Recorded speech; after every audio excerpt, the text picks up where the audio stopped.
Agora à tarde a gente tem uma conferência com a Rosângela Malaquias, que vai ser mediada pela Raquel Luanda, que possui graduação em Ciências Sociais pela Universidade Federal de São Paulo e pesquisa relações raciais e de gênero desde 2009, especialmente nas áreas de educação e cultura, atuando em organizações públicas e da sociedade civil. Ela trabalha há 5 anos na ONG Ação Educativa, onde foi coordenadora do projeto Jovens Mulheres Negras, articuladas contra o racismo e o sexismo, e educadora de jovens em projetos de formação política. Atualmente é também gestora de eventos do Espaço Cultural Periferia no Centro. Raquel.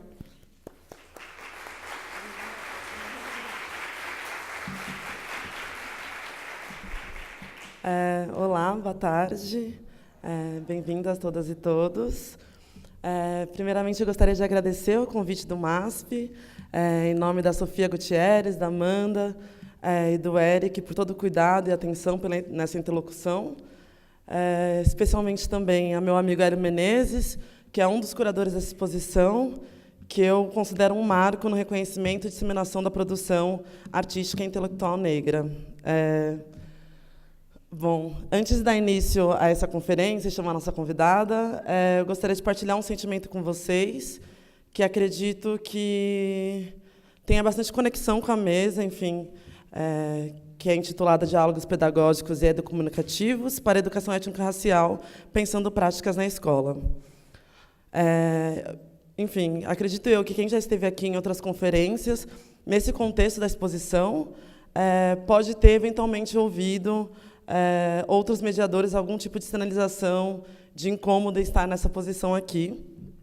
E, questionando o meu próprio incômodo, eu comecei a refletir sobre parte da minha trajetória.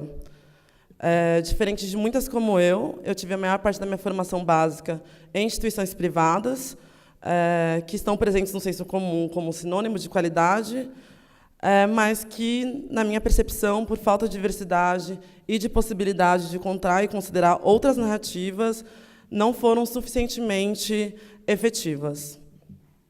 Como filha de militantes, foi no meu ambiente familiar que fui fortalecida para que eu pudesse ocupar espaços e para que eu pudesse também estar aqui hoje, segura de que esse lugar também me é de direito. Inclusive, meus pais estão aqui, e eu acredito que, celebrando esse momento, quase que da mesma maneira que celebraram minha formatura. Eu fui a primeira e, até o momento, única da minha família a se formar numa universidade pública.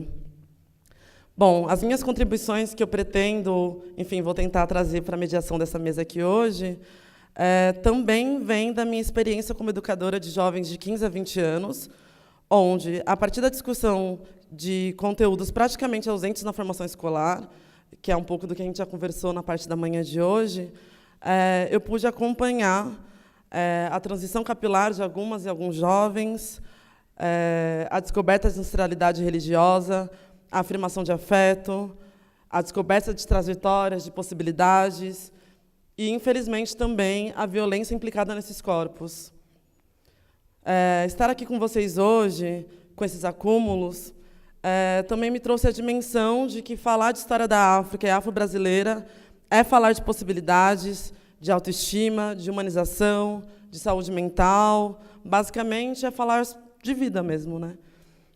Então, eu me sinto bastante fortalecida e honrada em poder chamar aqui, para essa conferência, outra mulher negra que eu tive o prazer de conhecer nesse pouco tempo, Rosângela Malaquias, professora adjunta da Faculdade de Educação da Baixada Fluminense, da Universidade do Estado do Rio de Janeiro, no Departamento de Ciências e Fundamentos da Educação.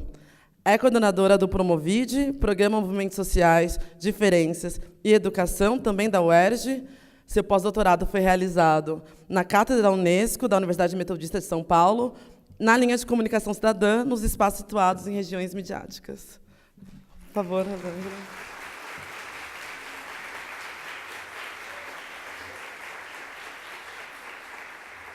Boa tarde a todas e todos. Eu vou ter que ler meus agradecimentos para não ser injusta com as pessoas que me ajudaram. Meu nome é Rosângela Malaquias, como ela falou. Eu tenho um sinal foi dado recentemente, aliás, no ano passado, no 6º Encontro de Negros Surdos, que aconteceu em Florianópolis. E eu participei porque agora eu tenho uma orientanda negra que quer estudar, que está estudando pessoas negras surdas. Então, vamos lá. Os meus agradecimentos à minha ancestralidade, que me possibilitou existir e que me fortalece cotidianamente.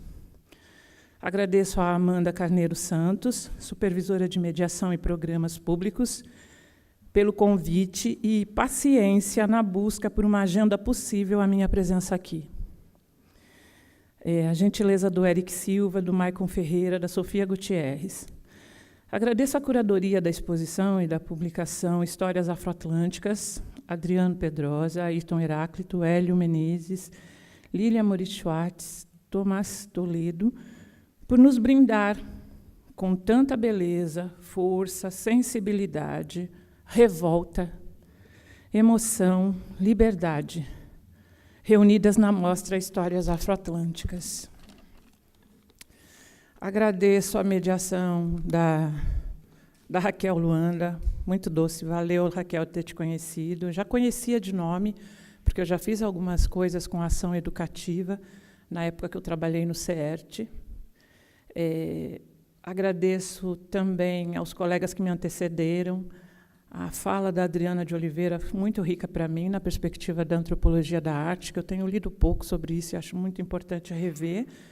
A Juliana dos Santos, que é uma sobrinha torta, né? Conheci a Ju anos atrás, por conta de eu pertencer... Eu sou espírita, kardecista. Embora algumas pessoas falem, mas esse espiritismo nasceu na França. Mas ninguém é perfeito. E aí eu conheci a família da Ju, que eu brinco, né? A família da Ju afundou, né, o centro lá do bairro que eu morava.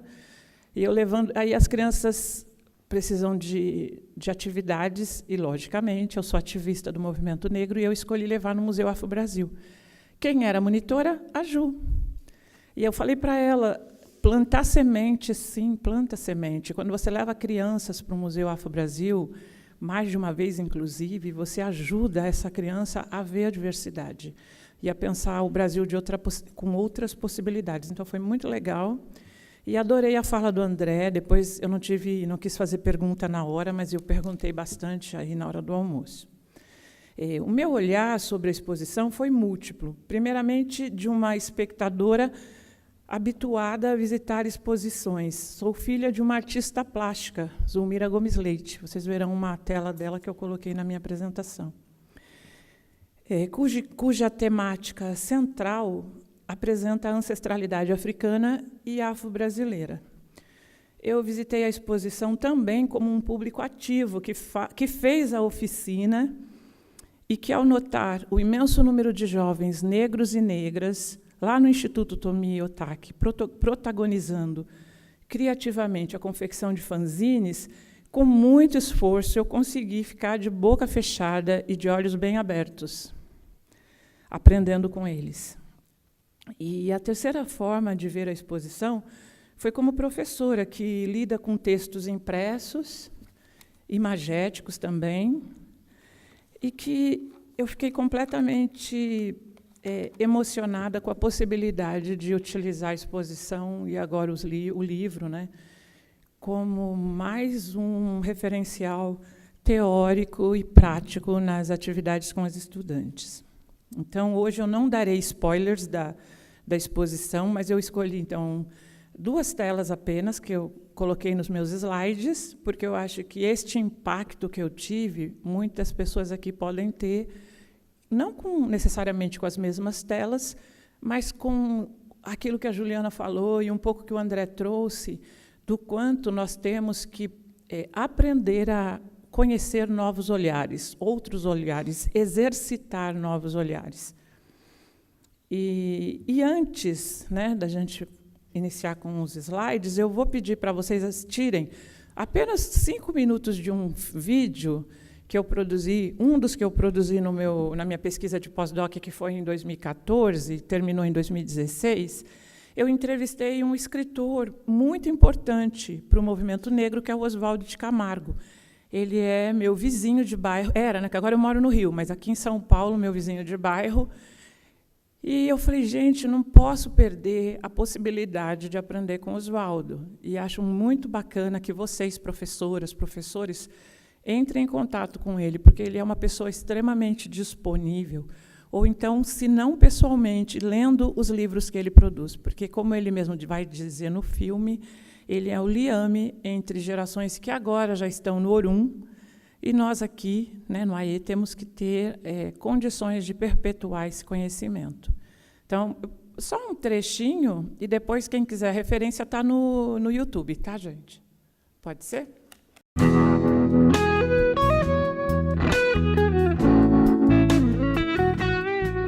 Eu nasci em Bragança Paulista em 36. Em alguns aspectos, eu sou um homem premiado por ter nascido em Bragança, que tem o nome de Cidade Poesia.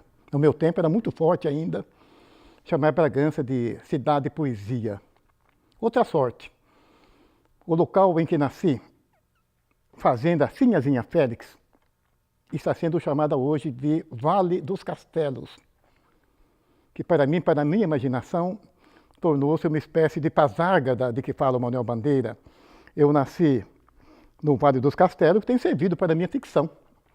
Eu tenho o meu último livro, Oboé, que vai sair agora pela USP, se passa exatamente num local chamado Vale dos Castelos, que, na verdade, é o nome que um historiador de Bragança, o Barleta, está dando exatamente à região em que eu nasci, em Bragança Paulista, 8 quilômetros da cidade. Como eu digo, do umbigo da cidade, que é a Catedral da Imaculada Conceição. Eu tenho ensinado meus textos todos, sempre assim, Oswaldo de Camargo, jornalista e escritor. O jornalismo foi o que me proporcionou viver, comer, pagar minhas contas, comprar meus livros, cuidar de uma família que, por sinal, é grande, 6 filhos. Escritor é a grande meta, a meta primordial. Eu tive tendências, quando era pequeno, em ser um desenhista, ser um pintor. Eu tinha uma obsessão por pintar. Mas, como se expressa muito bem Ortega y Gasset, o filósofo espanhol, as circunstâncias não me levaram a ser um pintor, um desenhista. As circunstâncias me levaram a tentar ser. Eu não me considero um escritor feito. Ai de mim se eu me considerasse, eu não sou. Eu sou um escritor a caminho. Eu tenho 8 livros editados, aliás, até estreiei cedo, com 23 anos eu estreiei. Mas eu me considero um homem a caminho. Eu gosto muito de uma frase que diz: o homem é uma construção. Você vai se construindo desde pequeno, desde o começo até o fim da vida. Eu me considero, até hoje, passado dos 70 anos, um homem em construção. Se você acerta nessa construção, você vai fazer muito bem ao mundo e aos outros.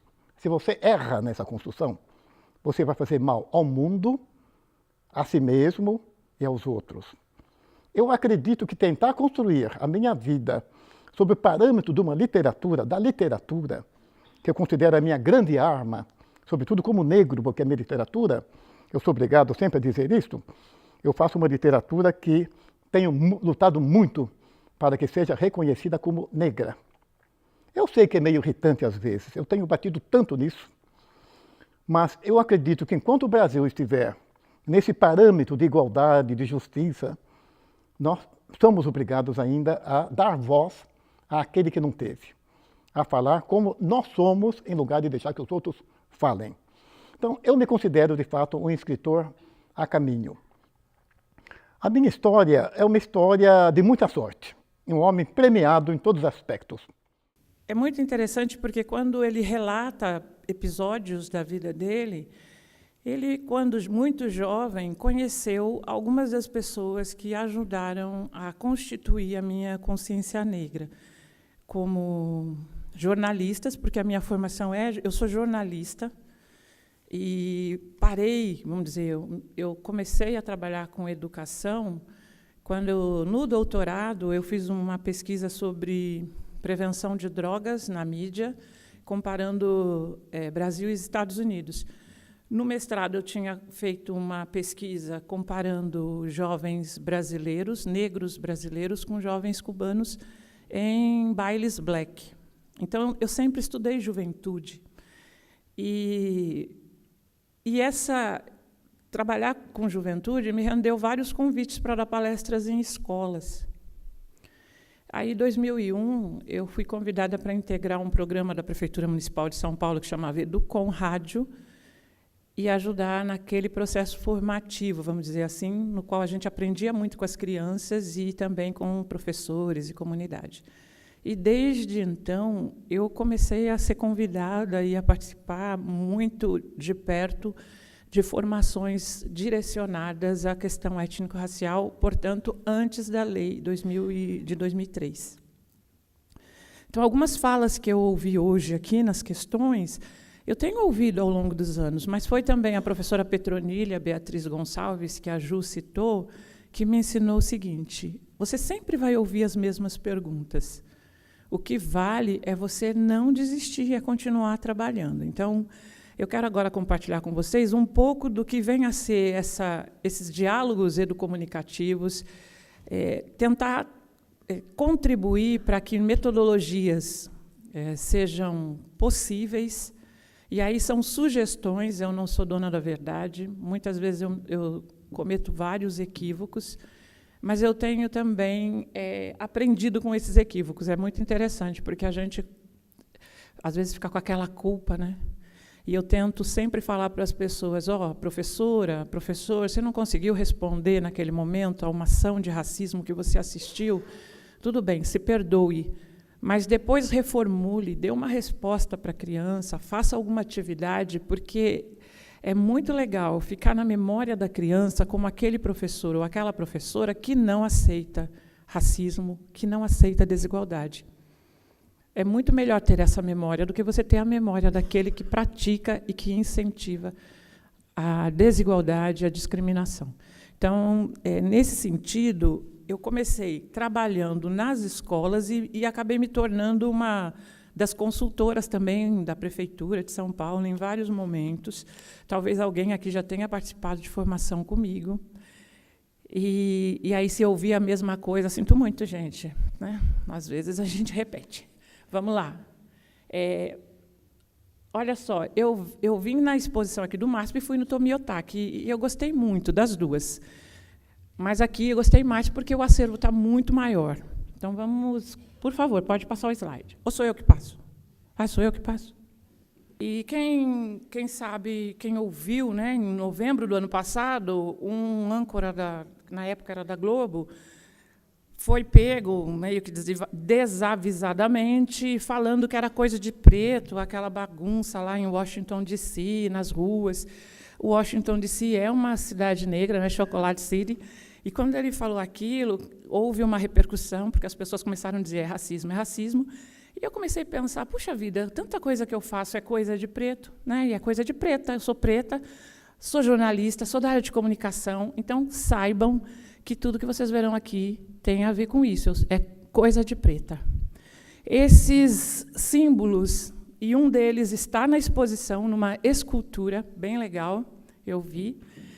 O de cima é o Sankofa, muitas pessoas aqui talvez conheçam, que fala aprender com o passado, né, para reconstruir o presente. E o de baixo, ele representa ética e prudência.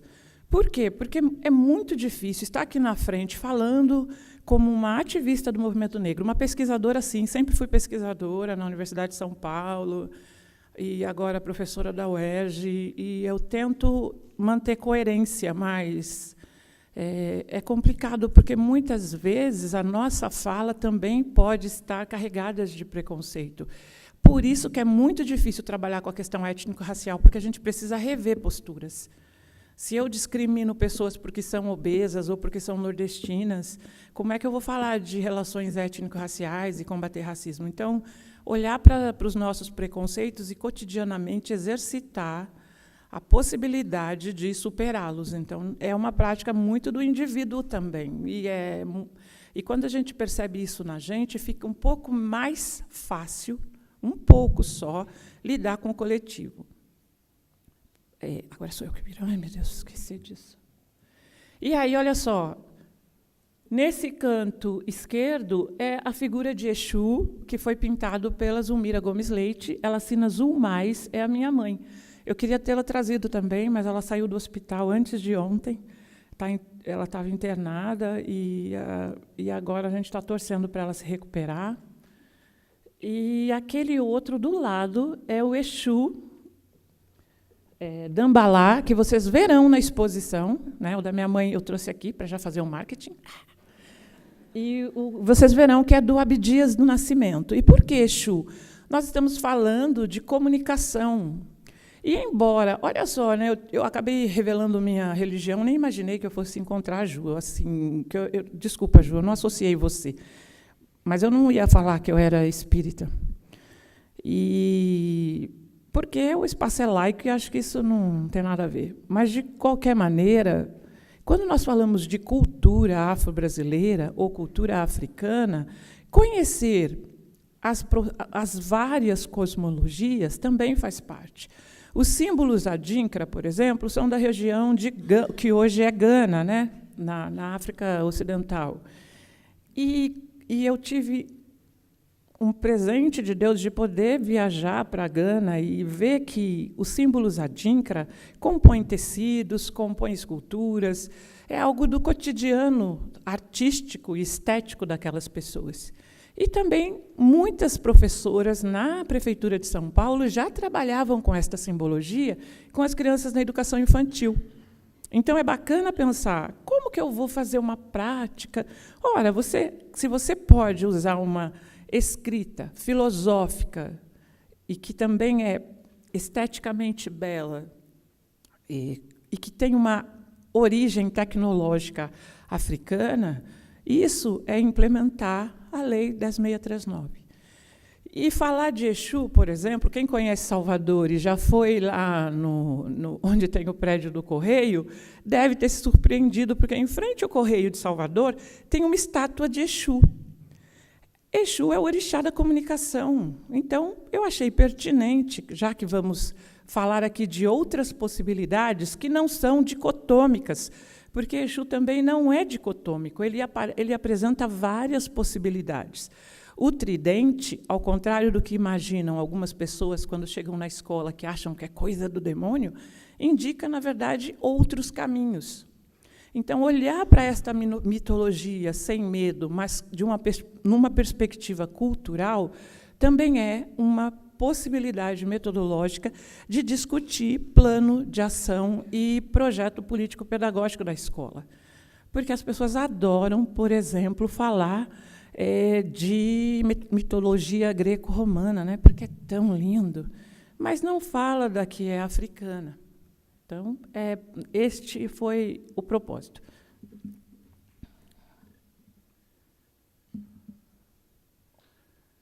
No slide também, além de me falar que eu sou da UERJ, eu preciso dizer, eu tive uma bolsa no doutorado da Fundação Ryoshi Sasakawa. Eu me apresento há anos, desde 2001, quando eu fui bolsista, porque a única exigência do contrato, quando eu tive essa bolsa no doutorado na USP, era que a gente dissesse que é Sasakawa Forever. Eu sempre me apresento assim, né, bolsista, japonegra, fica rindo, você acha, nossa, tantos anos, sim. E, recentemente, valeu a pena que eu ganhei a viagem para o Japão. Filho, 12 anos falando. Aí, olha só, o que motivou o trabalho? O mundo da vida, né? E muito mais a possibilidade de unir pesquisa com ação. Como eu sempre repito, eu me considero, sim, uma ativista do movimento negro, não estou nem um pouco preocupada. No início, quando eu estava na pesquisa na Universidade de São Paulo, as professoras, os professores torciam o nariz, pesquisa de militante. Até que eu aprendi com a Cida Bento, que ela falou, Rosângela, eles falam isso para nos desqualificar. Agora, cada um deles tem uma militância, ou no sindicato, ou nas artes, ou em algum lugar. Quando eles falarem isso, você aponta a deles e eles vão ficar quietos. E funcionou. É bem assim. Então, a professora que torcia o nariz, ela estudava, por exemplo, o movimento feminista. E eu falava, mas você é ativista do feminismo? E aí, não, mas eu falei, é a mesma coisa. A outra lá da ECA, que era da telenovela, eu nem gostava de novela, agora até assisto. A das 8, jamais, que não tem negro. Mas algumas das vezes eu assisto, eu falava, a senhora milita por novela? E aí ela, deu certo, gente, não falaram mais isso para mim. A questão do debate do currículo, né, a gente precisa constantemente, o trabalho de formação me levou para as escolas, então a formação de comunicação me obrigou a aprender um pouco sobre educação. Aí vocês falam, como é que ela passou no concurso da UERJ? Porque o concurso não era para pedagogia, era para trabalhar com mídias e educação. Nem tudo é flores. Pensei que ia para a Zona Sul, mas moro na Baixada. Fui para a Baixada Fluminense, agora que eu mudei para a Zona Norte. E gosto demais, virei uma ativista da Baixada, onde eu descobri, fazendo o curso do SESC, que é o local do Brasil onde mais negros entraram clandestinamente depois que o tráfico negreiro foi proibido. Cerca de 2 milhões de africanos entraram no Brasil pelo porto de Magela, na Baixada Fluminense, muito perto de Duque de Caxias. Enfim, e aí a ausência de representação afro-brasileira tem motivado a minha ação, tanto dentro da universidade, mas também nas formações, nas escolas, nesses anos todos, e fazendo uma interface com aquilo que a comunicação nos possibilita. Do que eu estou falando? Alguns autores que eu utilizo. O Steve Biko é fundamental porque ele cunhou, anos atrás, o conceito de consciência negra. Vale muito a pena, quem nunca leu, tem o livro dele, que eu não sei se foi reeditado, mas tem o livro dele, tanto em inglês, mas tem o livro dele em português, e ele diz o porquê que a consciência negra é fundamental num momento histórico da África do Sul, e ele foi assassinado em 1977, como a certeza de que uma pessoa com consciência negra não precisa ser negro, porque a consciência negra extrapola a cor da pele. É o reconhecimento da colonização como um fator de expropriação dos direitos dos negros em África. E desenvolver essa consciência negra é perceber que é possível, sim, construir a igualdade e a humanidade, reconhecendo a humanidade, Ju, das populações negras no mundo. É muito legal ler Steve Biko. E eu comecei a me perguntar, engraçado, né? Por que a gente aprende tão pouco sobre o Steve Biko? Adoro Mandela, mas por quê? E aí nós vamos também pensar que Mandela, ele teria, se minha avó materna fosse viva, teria a mesma idade do Mandela, nasceram no mesmo ano, mas a minha avó conseguiu fazer só a primeira série no Brasil. O Mandela, na África do Sul, ele já tinha feito direito quando ele foi preso, em 1962, o ano que eu nasci. Ele já era advogado. Mandela ele pertencia a uma classe social que possibilitava também ele transitar. Matar Nelson Mandela não seria algo tão simples para a polícia da África do Sul, mas matar um jovem, um médico, que era filósofo e que estava cada vez mais mobilizando a juventude negra da África do Sul a dizer eu sou negro, sim, e eu quero meus direitos, era estratégico. Por isso, Steve Biko foi assassinado. A Lélia Gonzalez já foi apresentada brilhantemente pela Ju, e vale a pena porque, embora as pessoas falem de outras autoras que vocês verão aqui que eu vou citar, como quem cunhou o conceito de interseccionalidade e feminismo negro, Lélia foi pioneira nisso. A professora Sara é uma professora negra da Harvard, que eu conheci na USP, ela veio dar uma palestra, e ela já trabalha há um tempo com formação de professores, com o que ela chama de porta-retratos, tirando fotografias, olhando para a arte, exercitando o olhar artístico e uma linguagem que possa ser acessível a várias pessoas nessa formação, ouvindo histórias das professoras, inclusive. O Gramsci, como um filósofo da comunicação, pouco valorizado, eu acho, nas universidades, nos cursos de comunicação. O professor Marques de Mello faleceu recentemente, foi o primeiro doutor em comunicação do Brasil, é um professor branco, até então, ele acho que é o primeiro branco que eu cito. Ali o Gramsci também era branco, né? Aí eu coloquei ele, gente, porque ele era meu supervisor. Falei para ele, vou pôr o senhor, porque o senhor é meu supervisor. Mas eu reconheço como é importante o papel do Marques de Mello na fundação do campo Ciências da Comunicação no Brasil.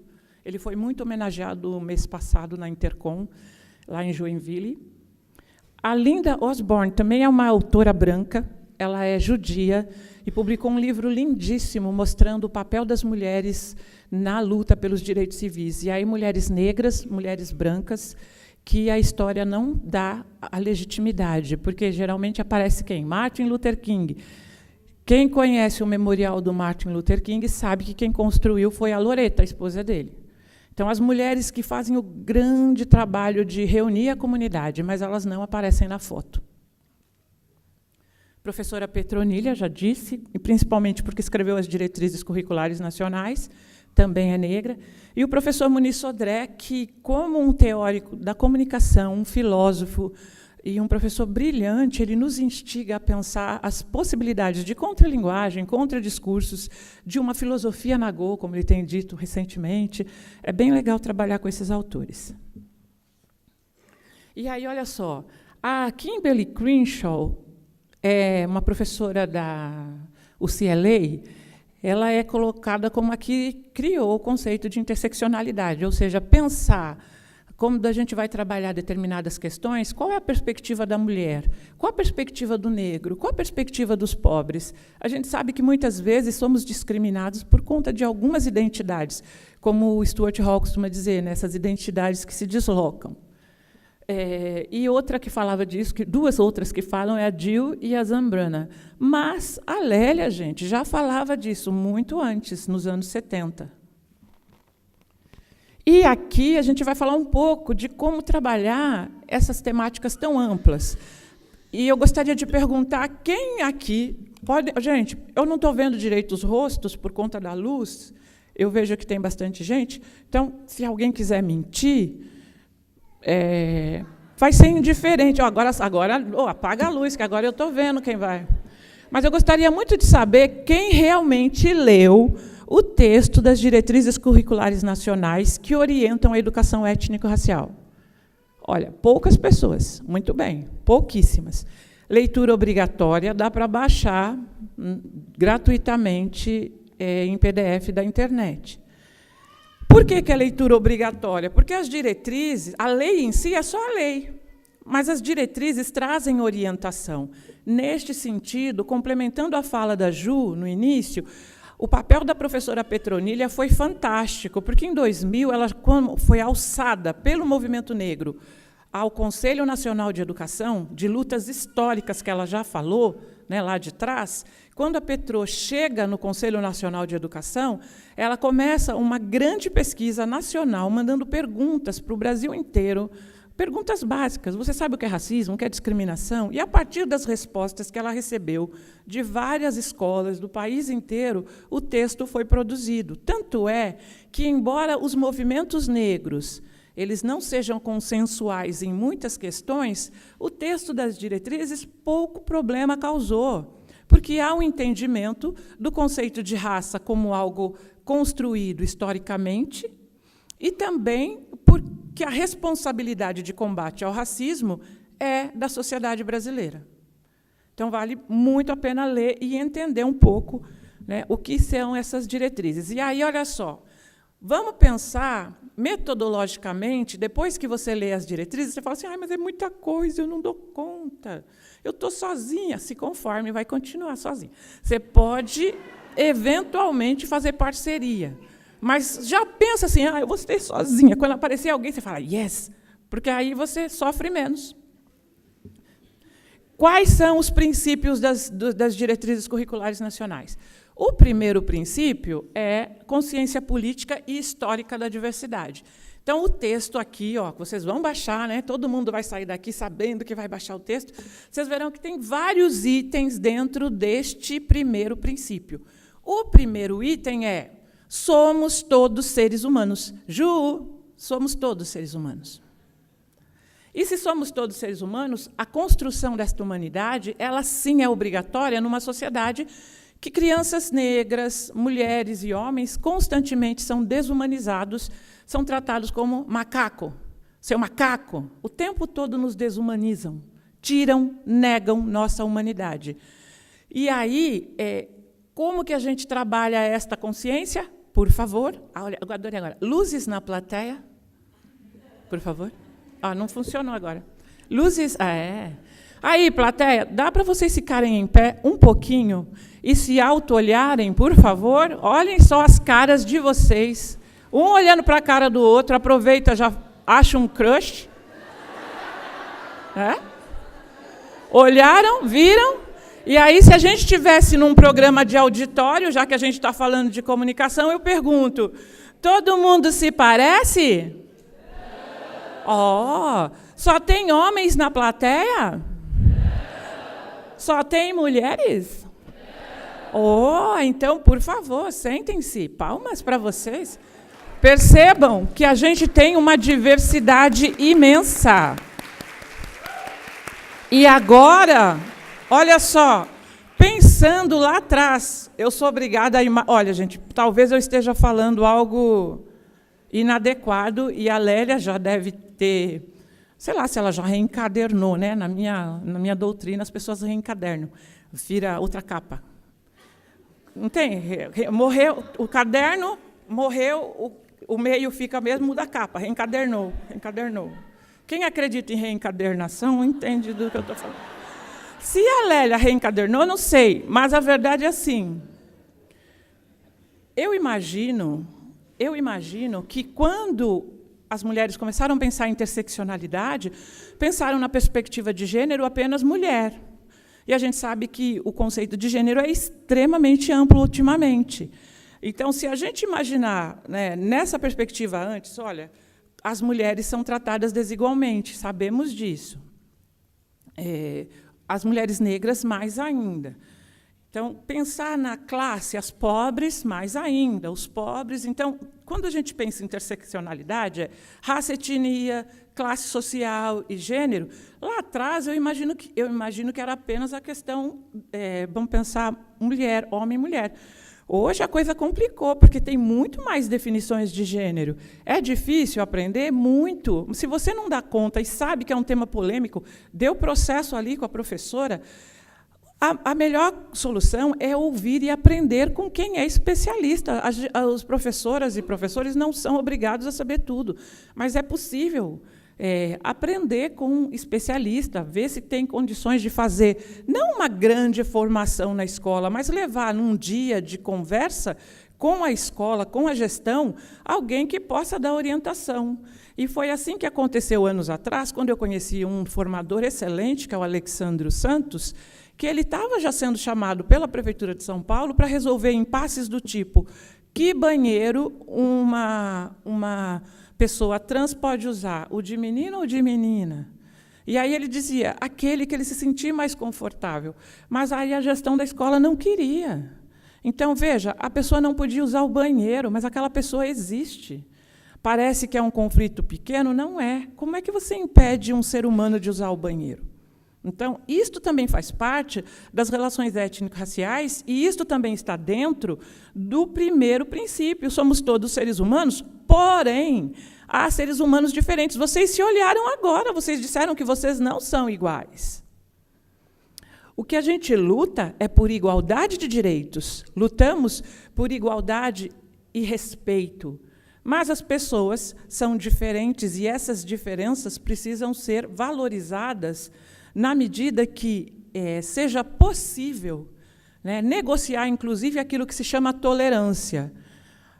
E aí eu peço desculpas se eu estiver também sendo injusta, mas a gente sabe que, se você leva uma foto de Exu para mostrar numa atividade, vai ter gente com problemas, que vai falar, meu Deus, é o demônio, porque acha que a escola é lugar de rezar. Não é. Não é. Então, nas formações,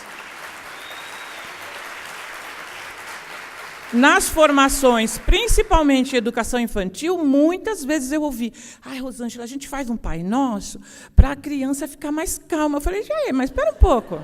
É que Pai Nosso é universal. Na perspectiva de quem, gente, que é universal? E olha que lá o kardecismo, o Jesus é o cara. Mas se a gente for... E se a criança for muçulmana? E se a criança for de outra religião? Ou se a família for ateia? Por que aquela criança é obrigada a rezar Pai Nosso? A escola é laica? Sim. Por mais que as pessoas neguem, não se reza na escola.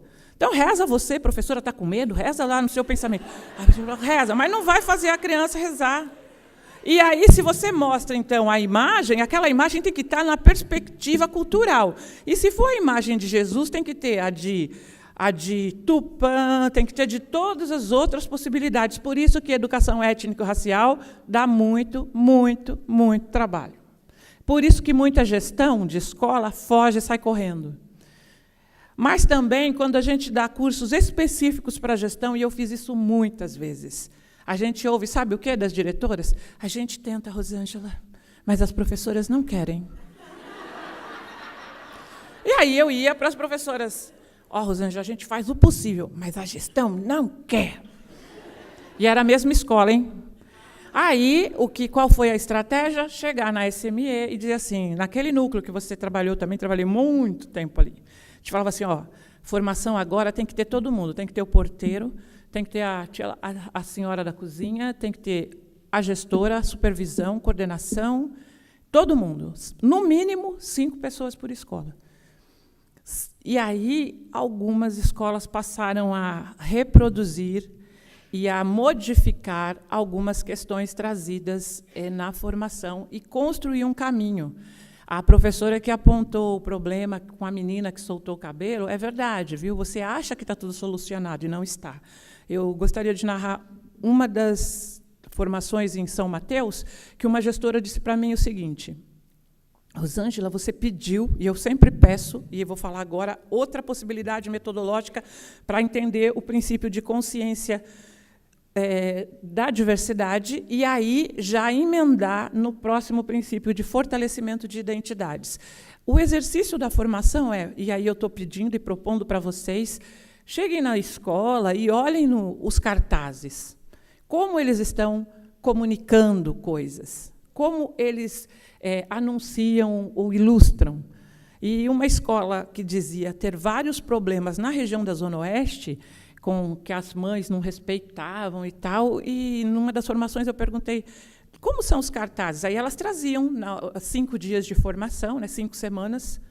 Então, elas fotografavam a escola, mostravam os slides, em média 3 fotos por escola, e a gente começava a debater. E aí, numa região, no entorno de uma favela, que várias mães não eram alfabetizadas, gente, a escola só usava cartaz escrito. Na área da creche, elas diziam que a mulherada entrava fazendo barulho, ouvindo funk. E eu falei, gente, põe então uma pessoa fazendo assim, Aí depois vem a professora relatar. Nossa, como que a gente não pensou nisso? Melhorou muito, só pôr a foto. Então, são coisas que muitas vezes nós não comunicamos, nem mesmo com os nossos pares. E, numa das formações em São Mateus, uma gestora me disse o seguinte, poxa, Rosângela, eu sempre achei que eu era uma pessoa consciente. E, na minha escola, a gente fala dessas coisas. Só que, quando você deu esse exercício, eu peguei o meu material, o material que eu trabalho internamente. Nos meus slides só tem gente loira de olho azul. Essa gestora era uma mulher branca, de cabelo preto, pele muito branca. E aí ela falou, quando eu comecei a olhar as fotos das crianças que eu uso nos slides, eu fiquei pensando na formação, que você falou, olhe se tem diversidade. E aí eu me dei conta que, na escola, são poucas as crianças loiras de olhos azuis. Mas eu comecei a pensar na minha infância. Eu sou de uma família de italianos, e eu sou a única de cabelo preto. Todos os meus primos sempre foram loiros. E a minha vida inteira eu fui chamada de nega. Ela me disse isso. E a mulher era transparente. Aí ela falou, a sua nega... E eu cresci com isso. Então, ela falou, será que é por isso que eu coloco essas fotos? Eu falei, não sei, não estudei psicologia.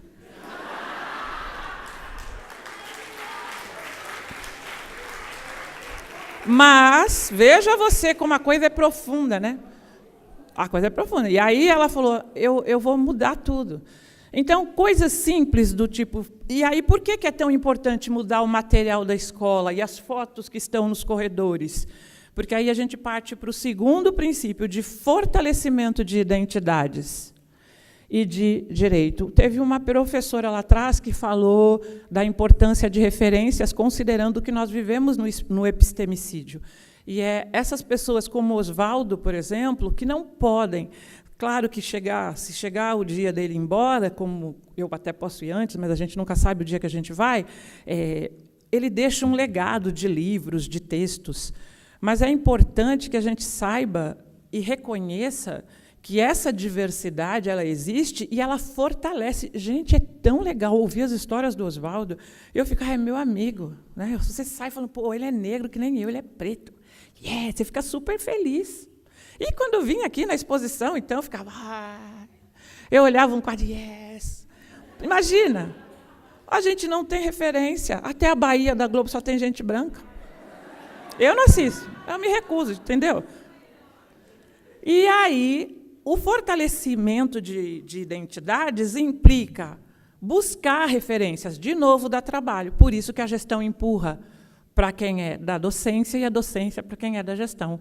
Quando, professora, você colocou que é tranquilo e que há uma parceria gestão e docência, realmente é possível. Quando a comunidade, então, abraça, vocês não têm ideia. Eu fui convidada para ir numa escola na Zona Norte, ali no Jardim Brasil, e era uma feira... desculpa, tá, mas eu não suporto esse negócio, Feira das Nações. E aí eu fui convidada, mas eu fui, tudo bem. Por que eu não suporto? Porque eu sabia que só ia ter Itália, Japão e Espanha. É sempre eu os que tem. E dito e feito. E mais uma mãe me procurou. Por favor, eu queria tanto pôr alguma coisa de negro, por favor, por favor. Falei, tá. Aí lá vamos, aí é aquela coisa, vamos catar, dá trabalho. Aí levei tecido que eu tinha, levamos esculturas e montamos uma ala que foi considerada Angola. Gente, bombou, né? Porque depois levamos também comida. A coisa bombou, que aí todo mundo ficava assim, nossa, fez um efeito. Mas foi necessário aquela mãe participar. Gente, a mulher, ela não se cabia de alegria. Ela ficava o tempo todo ali do lado. Entendeu? Ela era a mãe que conseguiu fazer aquilo. Então, conseguir parceria da comunidade é fundamental. E como é que a gente, às vezes, pode ter essa parceria? O especialista pode estar no bairro. O especialista pode ser o poeta do bairro, pode ser uma pessoa do bairro que nem tem escolaridade, mas tem notório saber em várias coisas e que a própria comunidade reconhece aquela pessoa como liderança. Então, quando esta pessoa é convidada para a escola, há uma valorização enorme daquele trabalho. Então, isso é também algo possível. Isso que eu estou falando são ações que já existem. Mais uma vez, citando vocês, alguém na plateia disse, há experiências belíssimas na rede. Sim. E digo mais, o CERT, quando criou o Prêmio Educar para a Igualdade Racial, começou a publicar algumas experiências no site. Eu lembro que, tempos atrás, já eram mais de 2.000 experiências no Brasil inteiro, que foram feitas na escola. E, assim, começou o prêmio anos atrás, acho que 15 anos atrás, era só a professora que se matava. Aí eles incentivaram com o prêmio de gestão, depois o prêmio da comunidade. A coisa cresceu de um jeito que, quando a gente lê experiências que estão no meio da Amazônia, ou que estão lá no Chuí, qualquer lugar do Brasil tem experiências boas, a gente sabe a qualidade que os professores e professoras têm. Mas, infelizmente, por todas as conjunturas já apontadas pelas pessoas que me antecederam, isso cai no esquecimento ou, muitas vezes, até na própria falta de autoestima. Olha só, esse é um spoiler, um quadro do Gary Simmons, que está aqui no MASP. Eu gostei muito. Nem foi um dos meus favoritos, mas eu gostei porque ele traz esta referência das cores da unidade africana. E vocês verão que os meus slides estão muito coloridos, mas de propósito. Então, eu expliquei já os símbolos adinkra, e agora eu estou usando essas cores porque são as cores do reggae. Não. Não, o reggae também pegou. O reggae pegou. Mas o reggae pegou como cores da unidade africana, né? Símbolos da unidade africana. Então, o verde está aí, pensando a crítica ao colonialismo. A Ju sugeriu a leitura de Frantz Fanon, e é fundamental. Hoje, inclusive, eu vou falar bem rápido, Mas não adianta vocês saírem e abandonar a plateia, porque não vai dar tempo. Hoje o Davidson está ligando, o Davidson Nkosi está lançando o livro sobre o Fanon. Nesse exato momento, ninguém foge. Porque está longe, não vai dar para vocês chegarem a tempo. Boa, no Museu Afro-Brasil, se não me engano, né? E olha só, é muito legal ler sobre o Fanon, porque ele é um dos mais importantes teóricos negros do mundo. Do mundo, sim, ele é muito bom.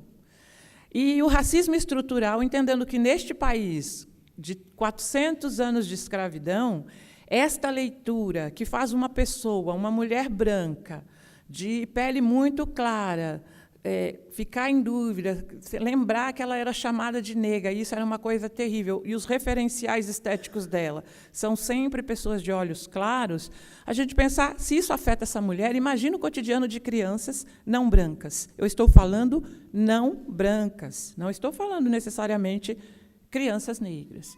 O institucional, que passa desde da perspectiva da própria escola, mas de todas as instituições consolidadas, como a igreja, a mídia, a própria família, né? A família, acho que é um ambiente, talvez, de maior crueldade. Eu ouvi vários relatos de pessoas que têm irmãos de diferentes tonalidades de pele e que observam na família tratamento melhor para aqueles que têm a pele mais clara. Aí vem a parte dos problemas. Não é para baixar o astral, não, mas é necessário. Por que, então, desse tema, né, da questão da perspectiva educomunicativa? Eu gostaria muito de remeter àquilo que eu disse no início. Eu fui uma pessoa que, no passado, estudou juventude. Eu ainda me preocupo. Não continuei estudando juventude porque eu acho que também não é tão legítimo uma mulher de 55 ficar estudando juventude. Mas eu me considero legítima parceira de jovens e de pessoas que estão constantemente criando coisas. E, nessa perspectiva, a gente não pode, e também como mulher, a gente não pode fechar os olhos para o genocídio cotidiano neste país, que decorre desse racismo estrutural, do racismo institucional e também, né, desse sexismo impregnado do machismo na sociedade brasileira. Quais são os corpos vitimados todos os dias? São mulheres que são assassinadas todos os dias. Se vocês assistirem a TV Record, é impressionante. Cada dia é uma história. Ela estava pedindo divórcio, ele foi e matou. E esses caras matam a mulher, é impressionante. E aí, depois, alguns se matam. Eles deveriam se matar primeiro, mas eles matam a mulher. Todos os dias. Esta semana já saiu o dado que o feminicídio no Brasil já está batendo recorde, gente. Né? E aí, olha só, classismo, sexismo, xenofobia, genocídio da juventude negra, quem duvida, que acha que é mimimi. Eu escrevi agora, que eu apresentei trabalho eu fui convidada para falar na Intercom, o meu texto foi mimimi não, justiça social. Porque quem é assassinado sabe a dor. Né? Quem tem jovem negro na família e que se preocupa, se o jovem sai seu filho, sobrinho, que seja, você não sabe se ele vai voltar. Porque o extermínio tem nome, aliás, tem cor, né, idade, são jovens negros de 14 a 20, 22 anos. Todos os dias. Mapa da violência 2010, 2011, 2012, 2013, 2014. Estão disponíveis, com dados reais de extermínio. Esta população, segundo o próprio núcleo da violência da USP, já vai causar um desequilíbrio neste país em termos de população produtiva, porque é muita gente assassinada em idade produtiva. Isto a gente precisa entender como vulnerabilidades. Vulnerabilidades, e aí eu estou trazendo o conceito do professor José Ricardo Aires, que trabalhou muito a questão da AIDS, é um professor branco, de cabelo preto, de olhos azuis, de muita consciência negra. E o Zé Ricardo, ele trabalhou anos com o conceito de vulnerabilidade, entendendo que ele pode ser desmembrado na vulnerabilidade individual daquele ser humano, de repente, que é pobre, que se enquadra em todas essas, vamos dizer, intersecções colocadas aqui. Mas a vulnerabilidade social, quando ele está num entorno de perigo, onde ele vive, né? Onde ele transita, e programática quando o Estado falha na possibilidade de garantir para aquele indivíduo saúde, educação, o que é o básico para uma vida digna, ou seja, direitos humanos. Gente, essa pergunta também eu tenho que ser fazer agora que a luz está acesa, eu quero saber mesmo, porque depois eu vou apontar. Vocês trabalham com a Declaração Universal dos Direitos Humanos? Quem trabalha, levanta a mão. Ai, que bom! São 30 artigos. Muitos professores e professoras nunca leram a declaração. E é uma atividade excelente para trabalhar com crianças, jovens e adultos. Baixa o texto, lê. Quando as pessoas leem, isso eu faço há anos, em todas as turmas pelas quais eu passo. E eu ouço relatos de policiais dizendo: nossa, isso que é direito humano? Eu nunca soube. Eu já ouvi isso de policial várias vezes. As pessoas nunca leram, elas acham que direitos humanos é proteção de bandido. Então, se nós não tivermos esta consciência que a educar para a educação étnico-racial perpassa a dignidade humana, perpassa a reconhecer não a questão do negro apenas, mas que estamos num país que tem todas as cores que eu estou vendo daqui, e são muitas as cores. São vários os povos, são várias etnias. Educar para as relações étnico-raciais implica também conhecer outras culturas. Se você não dá conta, enquanto professor e professora, não dará mesmo, chama a mãe da criança boliviana para ela contar uma história da Bolívia. Chama a mãe ou o pai da criança do Haiti, que agora chegou na sua escola, para contar. E é assim que a gente aprende. Não é vergonha aprender com o outro, porque nós não damos conta. E é isso que o texto das diretrizes coloca e prioriza. O contato, o aprendizado com os diferentes, para que a gente possa, inclusive, enriquecer os nossos conteúdos. Deixa eu acelerar, porque eu acho que meu tempo já está indo. E aí, algumas coisas fundamentais que a Ju já falou: os movimentos negros pautaram a agenda política, e algumas pessoas fundamentais. Eu escolhi alguns desses personagens porque, como eu disse, eu sou jornalista. E eu escolhi trabalhar com jornalistas. O Hamilton Cardoso foi um intelectual fantástico, e ele morreu muito jovem. Ele se morreu, né? Ele se jogou da ponte em 1999. E era um grande intelectual que sucumbiu ao racismo. Não conseguiu segurar a onda. Sabe, professora, você que falou que só tem final triste? Então, tem mesmo final triste. Muitos aqui tiveram esse final triste, mas deixaram um legado tão importante que aí eu vou concordar com a Ju. A gente pode não escamotear o final triste, mas ressignificar, né, de uma outra forma. E algumas pessoas com as quais eu trabalhei no pós-doc, eu queria compartilhar com vocês. O José Correia Leite, que o Oswaldo de Camargo, do filme, conheceu. O Oswaldo era jovenzinho, conheceu o Correia Leite, fundador do Clarim, né, o jornal Clarim, que depois virou Clarim da Alvorada, um jornal que durou mais de 20 anos. Né? E é muito legal pensar que, em 1924, um jovem negro, fundou um jornal que durou mais de 20 anos. E o próprio Correia Leite dizia: graças às mulheres negras, às cozinheiras que têm emprego fixo, o jornal não para, porque elas se cotizam e nos ajudam a pagar as impressões do jornal. A solidariedade que sempre existiu nas irmandades negras, nas comunidades negras, ao contrário daquela ideologia de que, mas a família negra é desestruturada. Há muita solidariedade nas famílias negras. E os discursos, quantos? Não consigo enxergar, então não vou obedecer. 2 minutos? Ela mostrou um bilhete, eu não consigo ver, então não consigo. Tá, correr. Vai. Aí tem a Antonieta, essa merece um parêntese, não que eu seja o máximo, eu sou quase o máximo, mas é assim. Falando desses personagens em várias formações, em vários momentos diferentes, eu mostrei um slide da Antonieta de Barros, nascida em 1901, em Florianópolis, uma mulher que aprendeu a ler e escrever com estudantes na pensão onde a mãe dela era lavadeira, e se tornou uma grande professora, depois se tornou diretora de escola, dona de curso pré-vestibular, curso de alfabetização de adultos, e primeira mulher eleita deputada no Brasil, e deputada estadual negra. Então, era a mulher, primeira mulher deputada em 1934, primeira mulher negra deputada. E eu contei isso rapidamente. Passou. Anos mais tarde, então, em 2013, estou na Lapa, falando numa escola. Uma diretora levanta a mão e fala: Rosângela, a prefeitura fez um concurso para que a gente desse nome nas escolas sem nome. E uma professora apresentou um trabalho lindo sobre Antonieta de Barros, e a escola inteira, pais, crianças, todo mundo votou para a escola se chamar Antonieta de Barros. Eu falei: nossa, que legal. Aí ela falou: então, ela fez seu curso. Ela chegou lá, eu vi um slide de uma mulher, eu acho que ela podia ser o nome da nossa escola. Viu a semente? Eu nem tinha ideia, só fui saber disso muitos anos depois. Isso é empoderamento da escola, da professora, porque ela ampliou imensamente o conhecimento que a gente simplesmente divulgou. Então, para quem acha que não está fazendo muito, vocês estão fazendo muito, sim.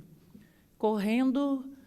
Beatriz também teve um final trágico, uma excelente historiadora, foi assassinada porque ela estava tomando cerveja com as amigas num bar, e o marido da amiga chegou lá e deu um tiro na Beatriz. Não, mais de um. Ela foi assassinada. Mas ela deixou um legado muito importante. Tem um livro sobre ela, escrito pelo Alex Hatz, chama Eu Sou Atlântica. Vocês conseguem baixar o PDF, é lindo, fala um pouco da obra dela. Olha o bico aí, gente. Olha que bacana o que ele fala, numa época que todo mundo falava de McLuhan, né? Que os meios de comunicação eram extensões humanas, e ele vai dizer: mas o negro não pode ser considerado uma extensão do trabalho do branco. Viu? Quem é que falou que tinha que lavar a louça, né, professora? Porque acha que os negros têm que fazer todo o serviço pesado. E nós não somos extensão do trabalho dos brancos, nós somos seres humanos e temos direito à educação e a uma consciência negra. Vários pesquisadores ocorreram, e aqui algumas instituições, de muitas instituições dos movimentos negros. Algumas pessoas que eu entrevistei, e aí eu vou encerrar, para que vocês saibam que, assim, quem são, então, os personagens? Dona Antônia, uma moradora do bairro do Butantã. Fui numa festa de colegas e sento do lado da Dona Antônia, 80 anos, na época, 84, eu estava com 83, ela estava fazendo 84. Conversa daqui, conversa de lá, e lá, meu pai tinha um jornal, Rosângela. O quê? Meu pai tinha um jornal em 1940, lá no centro de São Paulo. Eu falei: o quê? Aí ela começou a me contar a vida dela. E aí eu fiz a Dona Antônia, uma das minhas entrevistadas, e tem o filme dela, muito legal. Olha ela pequenininha com o pai na Florêncio de Abreu.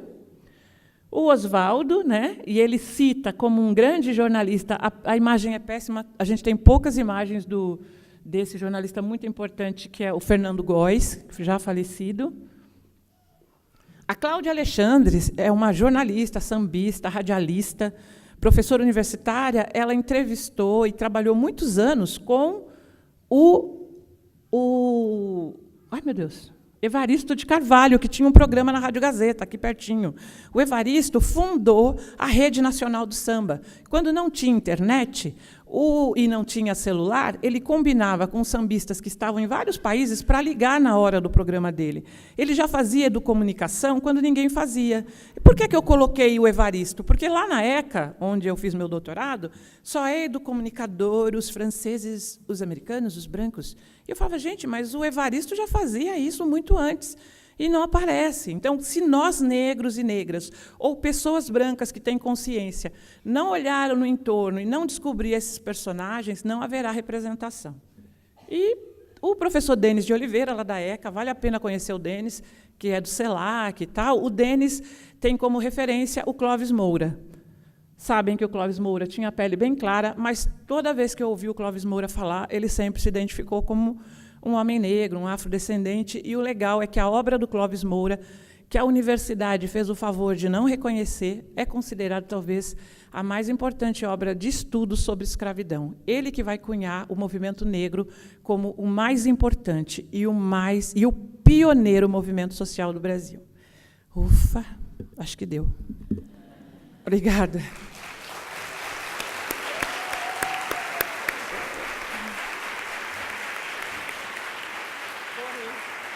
Só queria retomar algumas coisas que a professora Rosângela falou, enquanto vocês vão pensando em que perguntar. Embora eu tenha feito licenciatura, eu fui professora em espaços não formais. Então, eu tive bastante tempo para experimentar mesmo, pensar em educação étnico-racial. E aí, quando a Rosângela começa a falar de intersecção, é fundamental, porque a gente consegue, enfim, entender, primeiro, que é uma coisa que a gente tem que tirar da gente, né? Que educação étnico-racial não é tema, assim. Não é um momento, não é uma temática que a gente vai trabalhar. E aí, se a gente pensa em intersecção, a gente pensa em relação. A gente pensa nessas camadas, a gente pensa em troca, né? Comunicação, a ponte de falar de Exu é fundamental, porque comunicação é relação, é vínculo. E aí, nesse sentido, ela não é instrumental. E aí é bacana a gente também olhar para o que os alunos trazem, que tem a ver com educação étnico-racial, né? A gente costuma muito dizer que a gente quer passar a história do negro, né? Tem um pouco desse lugar, quando, na verdade, os alunos já trazem referenciais que são de negritude, e aí, se a gente ouve, a gente também consegue trocar, enfim. E aí eu peguei essa deixa um pouco para trazer para vocês, que eu fiquei angustiada com essas falas de solidão, né? Acho que a gente está sozinho na escola. Quando eu fazia a licenciatura era o mesmo sentimento, mas eu acho que esse é um espaço importante de troca, não só, enfim, do aprendizado que a Rosângela trouxe para a gente, mas talvez agora, nesse momento, da gente partilhar experiências positivas, né? Esse contexto de tanta angústia, às vezes, talvez valha a pena que a gente partilhe experiências que tiveram êxito, enfim. Talvez a gente vai abrir, então, uma rodada para 3 perguntas, mas fica um pouco minha dica que essas perguntas também talvez tragam experiências e que a gente possa trocar também depois, talvez, no café, enfim. Quem que gostaria de fazer? Oi, aqui. Então, eu estou me formando para ser professora, estou fazendo licenciatura em Ciências Humanas, e a gente está tendo várias discussões sobre interseccionalidade, seria isso, né? E eu peguei um texto do Cancrini, que ele vai trabalhar culturas híbridas. E a minha maior dificuldade dentro de sala de aula é conseguir promover essa identidade do aluno como negro, sua ancestralidade, sendo que essa identidade negra ela foi quase diluída durante o processo de tráfico negreiro. Então, como resgatar isso no meu aluno para que, provavelmente, ele consiga ter essa criticidade de ver um candidato dar aval para a polícia matar e perceber que as pessoas que mais serão atingidas com uma política dessa serão a população negra. É você dar aval, que já existe um genocídio negro que você citou, e como criar essa ambientação, sabe? Como criar essa identidade, como resgatar essa ancestralidade, sendo que a gente já está num alto nível de hibridação cultural também. E parabenizar as duas, porque vocês são muito fofas. E a todos aqui. Então, é isso. Meu nome é Mariane, falar nisso. Marlene? Mariane. Olha, eu sei que não quero transgredir, mas se pudesse ser 4 questões, tinha uma professora, né, que queria fazer pergunta desde a outra vez. Então, eu vou responder bem rápido. Você não é o seu papel dizer para o menino qual é a identidade étnica dele, porque é um processo individual de cada pessoa, o despertar da identidade. Felizmente, desde criança, eu sempre soube que era negra. Fui treinada. Minha mãe falava, vocês são negros. Nós somos negros. Vão chamar vocês de negrinho na escola. Sou negrinho, sim, com muita honra. A gente era treinado todo dia. É verdade, gente. Minha mãe treinava. Aí ela falava, se falar negro sujo, eu não sou sujo. Se insistir, mete a mão. Minha mãe treinava. É verdade. E aí, meu irmão é ativista do movimento negro também, professor e tal. Então, veja, não é seu papel. Agora, quando você já exercita esta diversidade nos materiais que você utiliza, pesando com equilíbrio, né? E aí, o que eu estou dizendo de equilíbrio? Você vai fazer um projeto de dança. Digamos que você faça um projeto sobre carnaval. Gente, por que vai pôr a menina negra para ser a sambista? Porque, no estereótipo, é a menina negra que samba, e necessariamente não é. Então, muitas vezes, quebrar os estereótipos e possibilitar outros papéis para as crianças negras. E exercitar, por isso que é trabalhoso. Porque nem sempre você vai achar na revista a mãe negra, a avó negra, para colocar e recortar no cartaz. Mas, na medida que você exercita positivamente este aparecer, a própria criança se reconhece. Então, é processo, porque nós temos toda uma mídia contrária. Eu estou orientando uma menina agora no TCC, ela chama Miriam, e ela me falou que ela nunca se achou negra. A menina é preta igual eu. E aí eu fiquei olhando para ela, ela falou, agora... Aí ela falou que o processo dela foi porque ela queria fazer a transição capilar, mas por causa da moda e do trabalho que dava também alisar e o dinheiro que era alisar. Então, ela começou a assistir a Gabi Oliveira no YouTube, e a Gabi vai trazendo referências. A Gabi não fala só de cabelo, mas ela fala de várias outras coisas, de negritude, de feminismo negro. Essa menina agora tem um programa no YouTube, a minha aluna tímida. E ela despertou para uma consciência incrível. Foi o processo dela, o momento dela. Então, ela buscou referências. Quando a gente, professor e professora, consegue possibilitar referências, isso já ajuda muito. Não, só para complementar, eu acho que tem uma coisa que a Rosângela trouxe, é que as referências, elas não precisam ser muito distantes, né? Eles podem ser as próprias referências um dos outros. Você pode ser referência para esses alunos na sala de aula. Busque referências como ela trouxe, né? Do bairro, enfim. É mais fácil do que a gente imagina, na verdade. A gente está cercado por referências, talvez a gente não tenha isso na grande mídia, mas a gente tem muitas referências perto da gente, na verdade. Mais duas perguntas? Ou é ser? Agora ou não é? Você pode fazer um blocão? Ela comeu bola. É um prazer estar aqui. Eu também sou Rosângela Gonçalves. Eu sou de Campinas. E, assim, a minha história é um pouco... Eu fico até emocionada, porque eu estou fazendo doutorado, né? E o meu tema é a invisibilidade da criança negra na sala de aula. Eu sou professora de História e Sociologia há 23 anos. E eu fui uma criança invisível na escola, porque os meus professores me apelidaram de Miss Alemanha. Na escola, durante o fundamental e até o médio, eu fui chamada de loirinha e Miss Alemanha, porque eu era a única negra dentro da sala de aula.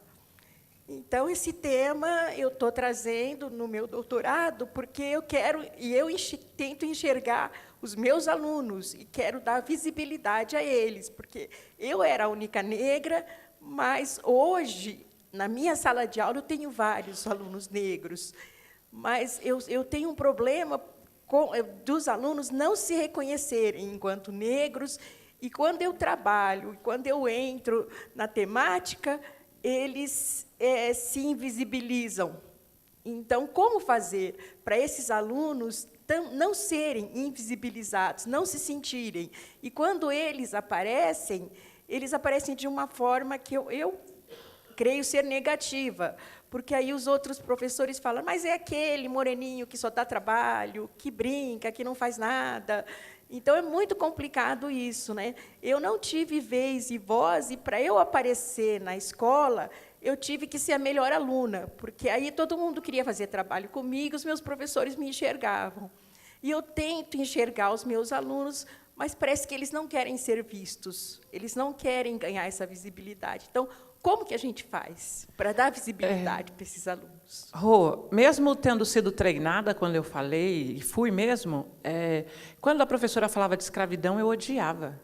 E isso foi durante muito tempo, porque as referências são sempre muito negativas. Por isso que a resposta não é muito diferente da que eu dei ali. É um processo. Você também não tem que ter a responsabilidade de mudar a identidade das pessoas. Mas, na medida que você trabalha equitativamente com as diferenças, as pessoas se reconhecem. Vou dar um exemplo. Numa escola, eu ouvi o relato, né, de uma das professoras que trabalharam super bem lá uma peça, e foi consenso entre as professoras que a princesa da peça seria uma menina negra e que o príncipe era um menininho lá, um branco. Enfim, foi tudo certo, passaram a peça, nenhum pai questionou. Quando foi para abrir para o debate, para conversar outras coisas, uma funcionária pegou o microfone e disse, olha, eu não achei justo essa menina ser princesa, eu não achei justo a menina que... Justo a loirinha virou bruxa. Por quê? A funcionária da escola. E era uma funcionária que nunca tinha participado de formação. O mal-estar foi imenso, segundo o relato na formação aqui de SME, E, a partir deste relato, a gestão começou a incluir todos os outros funcionários na formação. Então, assim, eu estou te dando esse exemplo para dizer que é um processo do indivíduo. Tem muita gente que não se reconhece e talvez não venha se reconhecer. E quem se deixa matar, né, na periferia, eu também me questiono isso.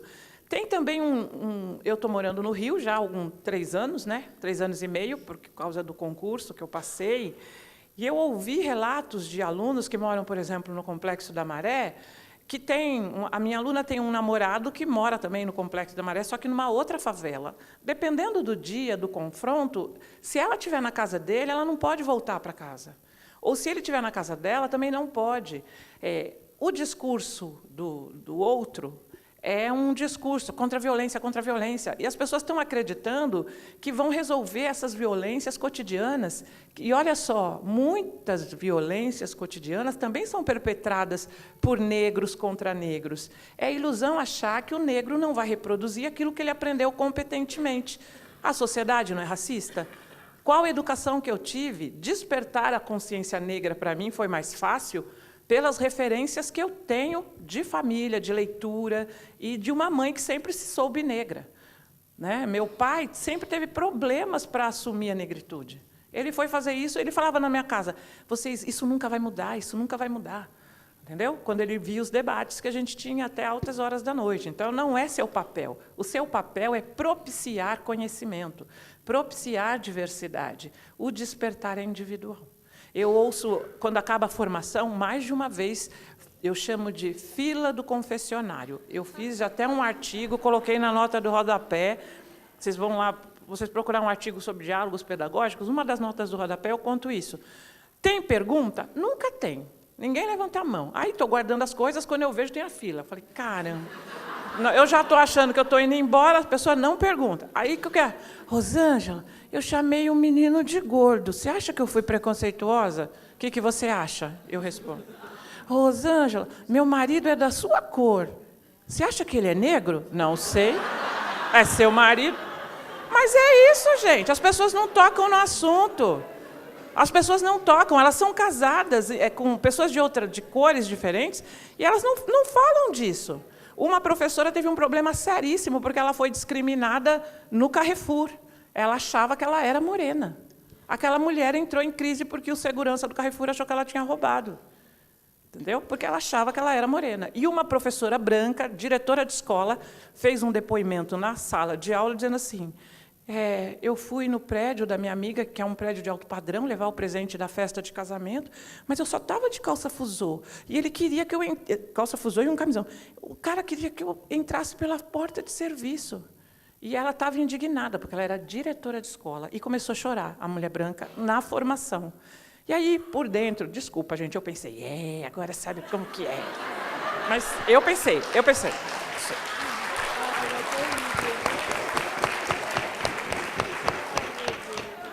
Então, é todo dia.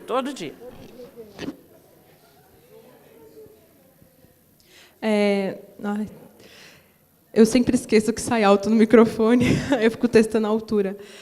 Primeiramente, eu queria dizer que eu estou imensamente feliz de poder olhar para frente e ver um monte de cabelo afro, ver um monte de cabelo cacheado, ver muita gente preta vindo até o MASP, porque essa exposição ela teve muito esse poder. Em algumas das aulas que eu vim aqui, eu vi todas as salas repletas de pessoas pretas, coisa que eu nunca tinha visto antes aqui dentro dessa instituição.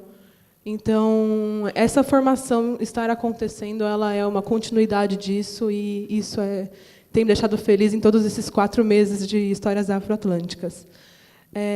Eu queria agradecer muito as duas, e queria dizer para a Rosângela também, que contou agora o relato dela de infância, que eu espero muito que isso cure um dia dentro de você, que esse seu doutorado consiga fechar isso, porque as dores de infância, as mais distantes, são as mais difíceis de fechar também.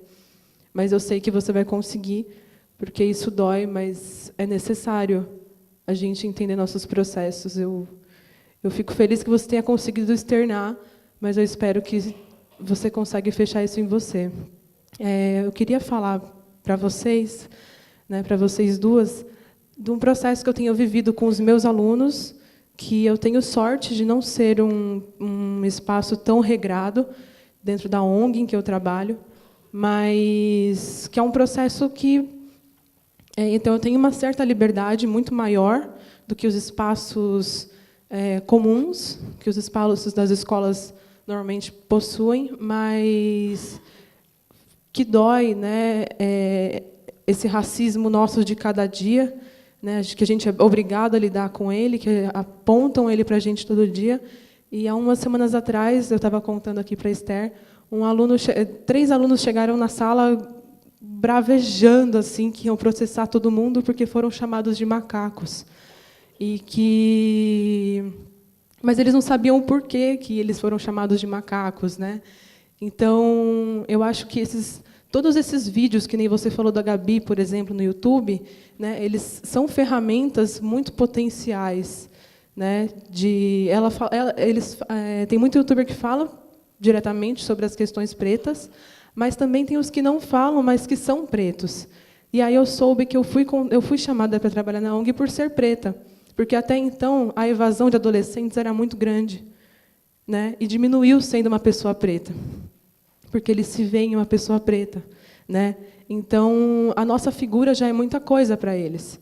E por isso que os formadores que estão aqui, os professores que estão aqui, somente de estar nos espaços nós já somos importantes, né? Eles já veem em nós um futuro que antes eles não vinham, não enxergavam, e agora eles enxergam alguém, né? Então, eu queria mais parabenizar mesmo a presença de todo mundo aqui,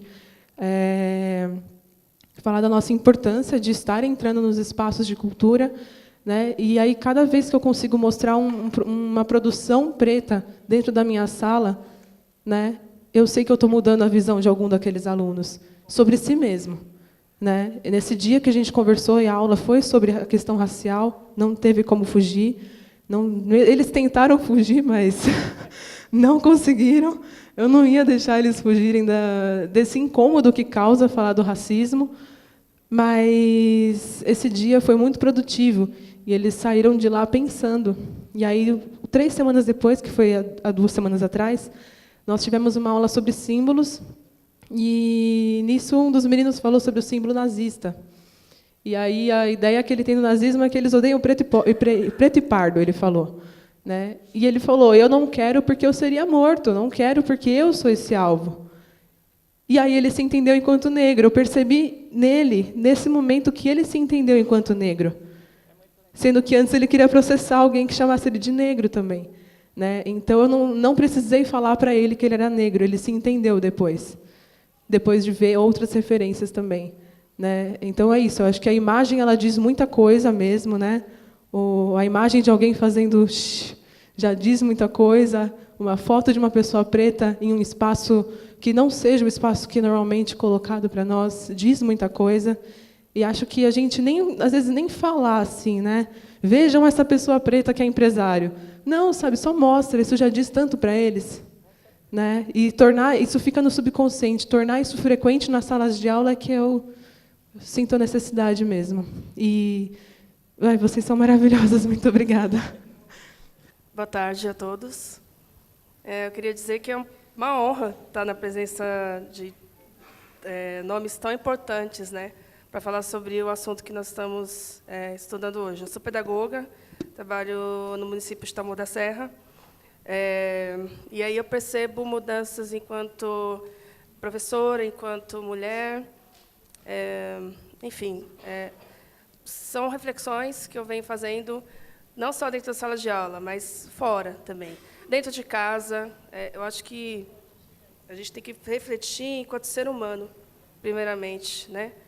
E se identificar dentro do espaço onde você vive. Eu acho que é importante refletir olhando para dentro de si mesmo, olhando para o espelho. Esse exercício que foi feito, onde todos olharam para o outro, um para o outro, foi de extrema importância, né?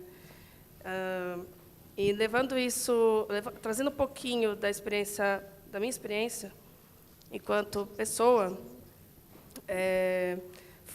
eu levei um bom tempo até descobrir, até considerar os amiguinhos da escola negros. Eu nem tinha essa consciência que eles eram negros. Os negros que eu conhecia, que eu sabia dizer, olha, esses são negros, são os dos livros didáticos. Aqueles eu sabia que eram negros, porque apareceu no livro didático com o chicote, né, do senhor, representado sempre de uma forma bem, como é que eu posso dizer? Bem pejorativa, bem, enfim, pesada, não preciso nem comentar mais.